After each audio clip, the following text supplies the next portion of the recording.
Dans cette vidéo, nous allons faire un exercice type bac et le corriger. Donc l'exercice, on considère la suite un définie pour tout entier naturel n par un égale l'intégrale entre 0 et 1 de exponentielle de moins nx sur 1 plus exponentielle de moins x dx. Première question, 1a, démontrer que u0 plus u1 égale 1.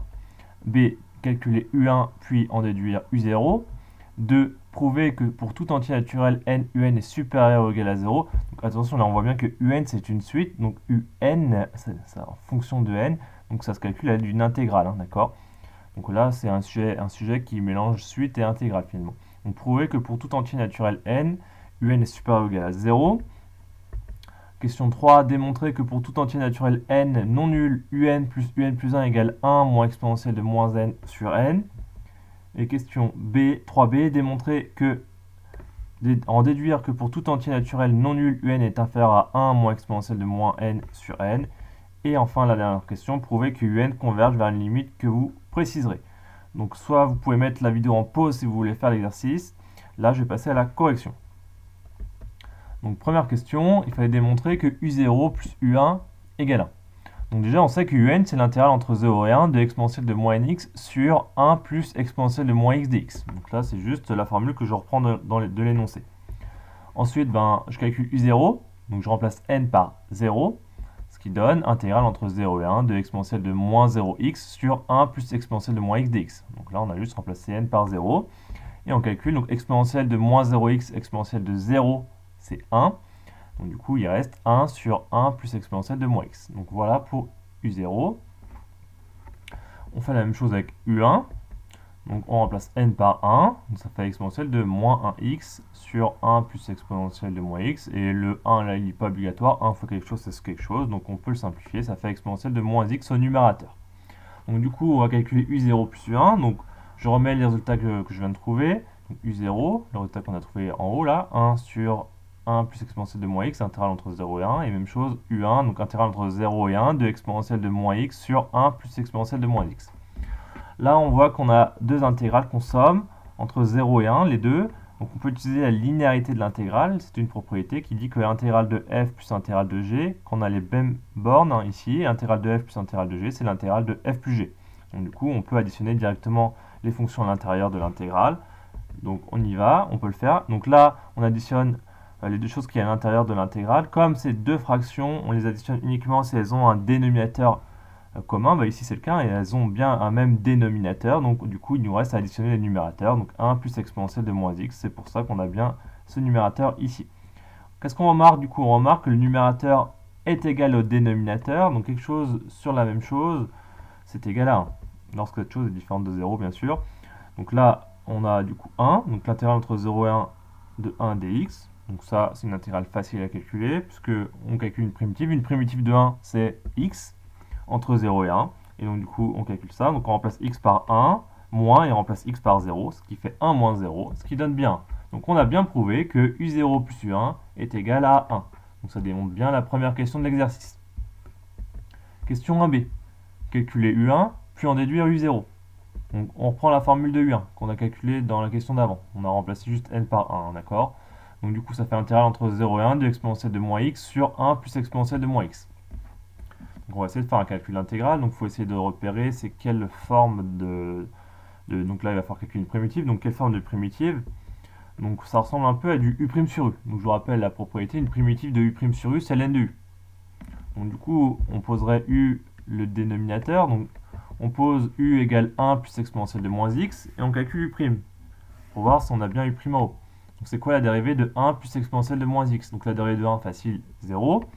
La dérivée d'exponentielle de moins x, attention, donc la dérivée d'exponentielle de u, c'est u' exponentielle de u. Donc la dérivée de moins x, c'est moins 1, donc du coup ça fait u', donc moins 1 exponentielle de moins x. Donc du coup on a u' égale moins 1, donc moins, si vous voulez, exponentielle de moins x.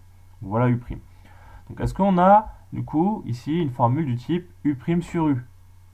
Pas tout à fait, puisque vous voyez, là on a un moins, et là on n'a pas de moins au numérateur en haut.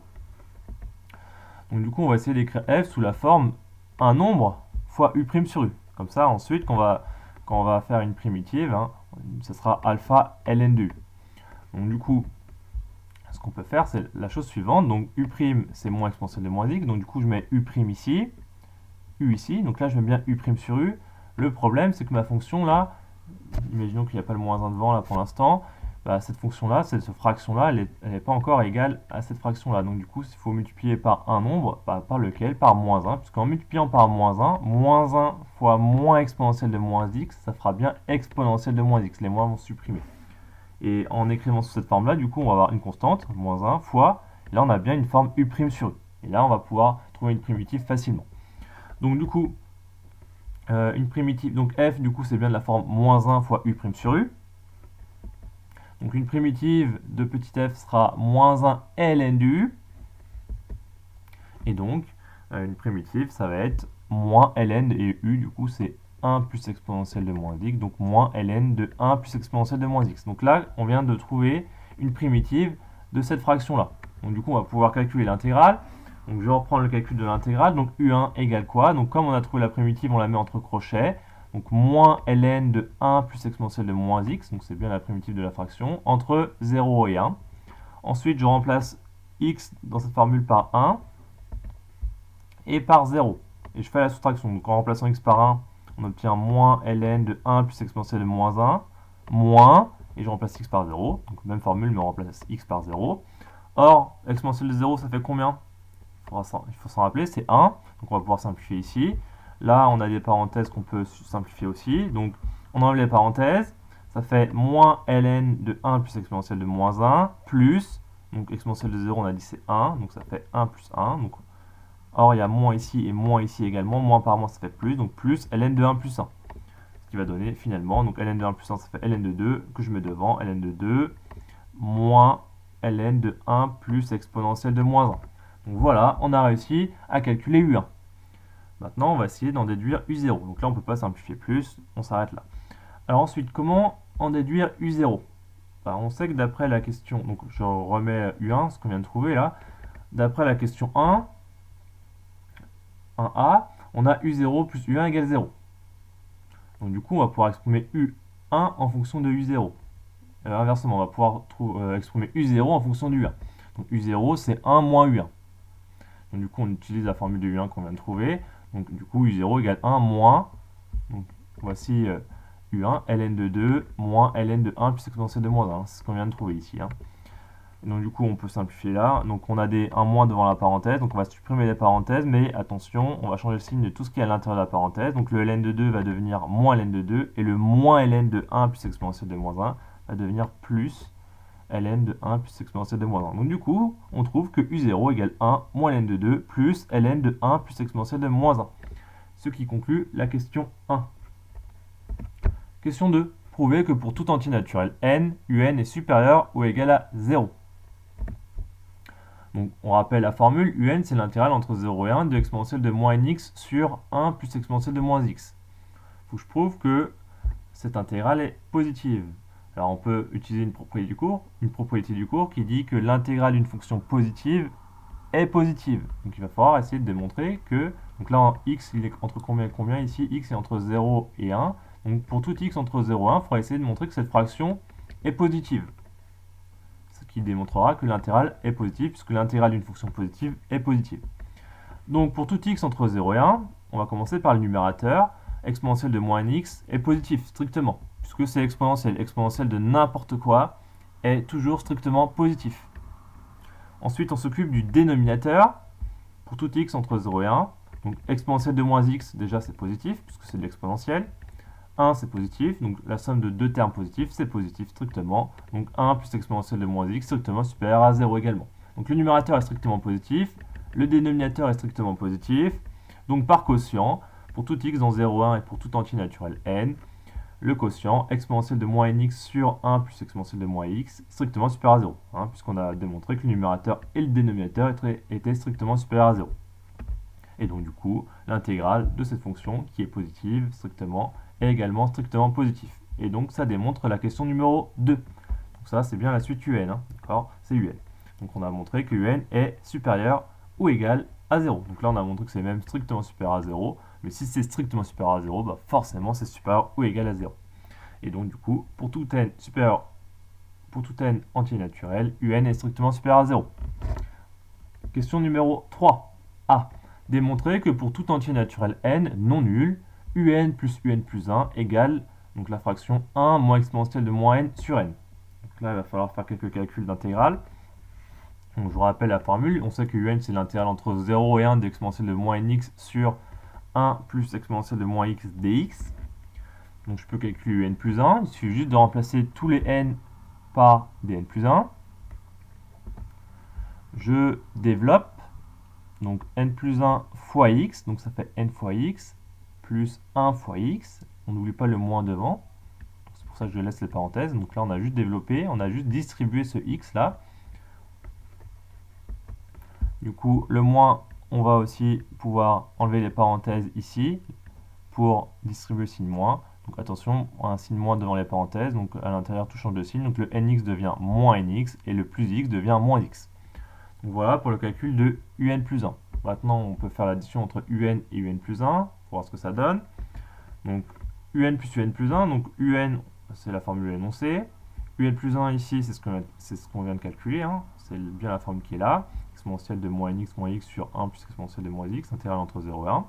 Donc comme tout à l'heure, on a l'intégrale, on a la somme de deux intégrales entre 0 et 1. Donc je vous rappelle, l'intégrale de f plus l'intégrale de g, comme quand c'est les mêmes bornes ici, eh c'est l'intégrale de f plus g. Intégrale de f plus intégrale de g égale intégrale de f plus g. Donc du coup, je peux additionner directement les fonctions ici. Donc ça donne intégrale entre 0 et 1. Là, on additionne les deux fractions. Comme elles ont un même dénominateur, j'additionne directement les numérateurs. Donc il reste exponentielle de moins nx plus exponentielle de moins nx moins x au numérateur. Bon, on va essayer de simplifier ça un petit peu. Là, on peut faire quelque chose sur cette partie-là. Exponentielle de moins nx moins x, c'est pareil que exponentielle de moins nx, exponentielle de moins x. Pourquoi? Puisque exponentielle de a plus b, je vous rappelle, c'est exponentielle de a fois exponentielle de b. Donc là, en fait, on a moins nx plus moins x. On a une addition ici. Le a, en gros, c'est moins nx et le b, c'est moins x. Donc c'est ce qu'on fait ici, exponentielle de a, exponentielle de b. Donc là, on a utilisé la relation qui transforme somme en produit d'exponentielle. Voilà. Donc du coup, ce qui est intéressant de voir ici maintenant, c'est qu'on a exponentielle de moins nx ici et exponentielle de moins nx ici. On va pouvoir factoriser au numérateur par exponentielle de moins nx. Donc je factorise par exponentielle de moins nx. Qu'est-ce qu'il me reste? Il me reste 1 plus, et là il reste du coup exponentielle de moins x. Alors, faut pas oublier ce 1. Là, il y a un 1 qui est caché ici, d'accord, quand on factorise.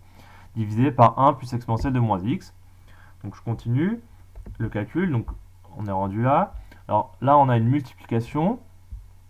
Donc on a au numérateur 1 plus exponentielle de moins x, au dénominateur 1 plus exponentielle de moins x. On peut simplifier.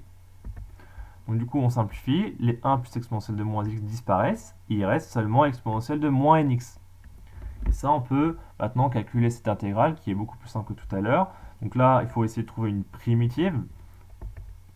Un rappel, une primitive de u' exponentielle u, c'est exponentielle u. Donc on va essayer d'utiliser cette formule pour pouvoir calculer l'intégrale. Or, donc du coup, exponentielle de u, donc on poserait u égale moins nx ici. C'est quoi la dérivée de moins nx? C'est moins n. C'est pour ça que je mets moins n ici. Pourquoi je mets moins n ici? Pour avoir u' exponentielle u. D'accord? Si u égale moins nx, alors u', la dérivée de moins nx, eh bien c'est moins n. Donc c'est pour ça que je mets moins n ici. Pourquoi? Parce que là, du coup, j'ai bien la forme u' exponentielle u. J'ai bien cette forme-là. Par contre, le problème, c'est que c'est pas égal à l'intégrale de départ ici. D'accord? Parce que j'ai un moins n devant. Donc il va falloir compenser et multiplier par une constante pour que ça reste égal à ça. Donc je vais multiplier par quoi devant pour que ça reste égal à exponentielle de moins x, pour que tout ce qu'il y a dans l'intégrale là-dedans va rester égal à exponentielle de moins x, je vais multiplier par 1 sur moins n. En multipliant par 1 sur moins n, 1 sur moins n fois moins n, ce qui fait 1. Donc ça va s'annuler finalement, il va rester 1 exponentielle de moins x. Donc du coup, cette intégrale-là est bien égale à l'intégrale précédente. D'accord? On voit bien que 1 sur moins n fois moins n, ça fait 1. Et donc, pourquoi avoir à faire ça? Donc, on a fait ça puisque là, on a u' exponentielle u, on a une constante, donc on peut primitiver. Donc, on trouve une primitive, donc moins 1 sur n, et une primitive du coup de u' exponentielle u, on vient de le dire, hein, c'est exponentielle de u, donc exponentielle de moins nx. Donc là, on a réussi à trouver une primitive. Donc maintenant, le calcul va être plus simple. Il reste à faire le calcul. On remplace x par 1, on remplace x par 0, on fait la soustraction. Donc voilà, donc on repart d'ici. Donc je remplace x par 1, donc ça fait donc moins n fois 1, donc moins n, donc moins 1 sur n exponentielle de moins n. Et je remplace x par 0, donc ça fait moins, donc moins 1 sur n exponentielle de moins n fois 0. Alors là, j'ai juste mis le moins en numérateur, hein, c'est pas très important. On peut le mettre soit au numérateur, soit devant. Donc du coup, on va simplifier ça. Donc exponentielle de moins n fois 0. Moins n fois 0, c'est 0. Donc on aura exponentielle de 0, ce qui fera 1. Moins par moins, là on va pouvoir aussi faire quelque chose. Ça fait plus. Donc il restera finalement à droite plus 1 sur n. Donc moins 1 sur n, ça fait plus 1 sur n. Et là, exponentielle de 0, ça fait 1. Donc c'est pour ça qu'il y a juste 1 sur n. Et puis là, on peut enlever les parenthèses ici. C'est pour ça qu'il reste moins 1 exponentielle de moins n sur n. Voilà, et donc du coup, ce qu'on peut faire, on a une somme de deux fractions, même dénominateur, donc on peut additionner les numérateurs, donc on additionne 1 avec moins exponentielle de moins n. Donc le 1 ici n'est pas nécessaire, on peut l'enlever. Donc du coup, il reste bien au numérateur 1 moins exponentielle de moins n sur n. Donc du coup, on a réussi à calculer un plus 1, et on a bien le résultat voulu. Voilà pour cette question. Question numéro 3b. En déduire que pour tout entier naturel n non nul, un est inférieur ou égal à 1 moins exponentielle de moins n sur n. Alors on sait déjà, d'après la question qu'on vient de faire, 3a, que un plus 1 égale 1 moins exponentielle de moins n sur n. Du coup, en mettant le un plus 1 de l'autre côté, on a que un est égal à 1 moins exponentielle de moins n sur n moins un plus 1. Or, d'après la question 2, pour tout entier naturel n, on sait que un est supérieur ou égal à 0. Pour tout n, un est supérieur ou égal à 0. Du coup, c'est en même chose pour n plus 1. Donc un plus 1 supérieur ou égal à 0. Du coup, ça, c'est supérieur ou égal à 0. Donc, un plus 1 supérieur ou égal à 0. On multiplie par moins à gauche et à droite. Du coup, ça fait que moins un plus 1 inférieur. Donc quand je multiplie par moins, vous voyez, le signe change de sens. Le supérieur ou égal devient inférieur ou égal à moins 0 qui est égal aussi à 0. Donc moins un plus 1 inférieur ou égal à 0. Ensuite, j'additionne à gauche et à droite par la même valeur. Donc mon objectif, c'est d'avoir un ici à gauche. Un inférieur ou égal à 1 moins exponentielle de moins n sur n. Donc du coup, je vais additionner à gauche et à droite par 1 moins exponentielle de moins n sur n. Donc j'additionne à gauche et à droite par 1 moins exponentielle de moins n sur n. Pourquoi faire ça? Puisque du coup là, cette formule-là, c'est un. Vous voyez, un égale, c'est écrit ici, un égale 1 moins exponentielle de moins n sur n moins un plus 1. Donc là, on a bien un qui est inférieur ou égal du coup à 1 moins exponentielle de moins n sur n plus 0. Donc du coup, on a bien un inférieur ou égal à 1 moins exponentielle de moins n sur n. Et donc, par conséquent, on a réussi à montrer que pour tout entier naturel non nul, un est inférieur ou égal à 1 moins exponentielle de moins n sur n. Donc voilà le principe. En gros, on avait un égale ça. Donc on a montré que moins un plus 1 est inférieur ou égal à 0. Et du coup, en additionnant par la fraction, on a bien un inférieur ou égal à 1 moins exponentielle de moins n sur n. Voilà pour la question 3b. Et enfin, la dernière question. Prouvez que la suite un converge vers une limite que vous préciserez. Donc là, en fait, on va utiliser tous les résultats d'avant. Donc déjà, on sait que un est plus grand ou égal à 0. Un est supérieur ou égal à 0, c'est la question 2b. On sait également, d'après la question 3b, que un est inférieur ou égal à 1 moins exponentielle de moins n sur n. Donc là, d'après les questions précédentes, on a réussi à avoir un encadrement de un. Là, on va pouvoir peut-être utiliser le théorème des gendarmes, même sûrement, puisque ça, on va calculer sa limite quand n tend vers plus l'infini. Donc c'est parti. Donc on va commencer par le numérateur. Exponentielle de moins n. Exponentielle de moins n, ça tend vers 0. Pourquoi? Puisque là, n tend vers plus l'infini. Donc du coup, moins n, ça va tendre vers moins l'infini. Et exponentielle en moins l'infini, ça tend vers 0. D'accord? Donc du coup, la partie ici, exponentielle de moins n, tend vers 0. Ensuite, alors là c'est un moins du coup, 1 moins exponentielle de moins n va tendre du coup vers 1, parce que ça va tendre vers 1 moins quelque chose qui tend vers 0, donc ça va tendre vers 1, donc le numérateur tend vers 1, le dénominateur tend vers plus l'infini, donc n tend vers plus l'infini, Donc du coup, le numérateur tend vers 1 et le dénominateur tend vers plus l'infini. Donc finalement, le quotient va tendre vers 0. Donc du coup, on a prouvé que ici, cette suite-là, 1 moins exponentielle de moins n sur n, elle tend vers 0. À gauche, on a la suite constante qui est égale à 0, donc elle tend également vers 0. Donc, on a un qui est encadré entre deux suites qui tendent vers 0. Ainsi, par le théorème des gendarmes, la suite un, elle converge, et sa limite, c'est 0. Donc voilà, ça conclut l'exercice type bac.